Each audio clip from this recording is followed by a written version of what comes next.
تجد المغتربين المصريين في المملكة كذا كل من عون وسند للثاني.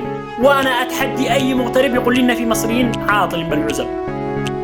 كل من عون وسند للثاني، كل من ينفع الثاني، تجدهم أخوة بداخل المملكة. منهم الموزع، منهم المدير، منهم المحاسب، منهم المنادي. وين جيك لليمنيين ماسكين المطاعم، ماسكين التجارة، ماسكين الشركات، ماسكين المكاتب. المهم وتجي تشوف بالعزب كم من يمني، هذا له سنتين، هذا له شهرين، هذا له 3 سنين.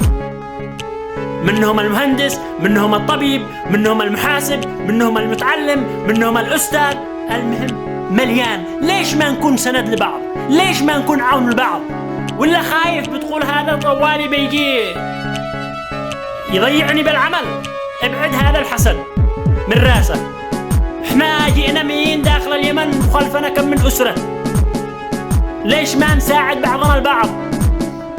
إلا باشتي حتى اشتغلنا بداخل الشركة كل من يجر بعد الثاني، كل من ينحز بعد الثاني. هذا ماسك التلفون يا مدير، هذا ماسك كذا، هذا يفعل كذا. أشهد لله أن الشغلة هذه بل عند المغتربين بشكل عام. ولا أتحدي واحد يقول كلامك غلط.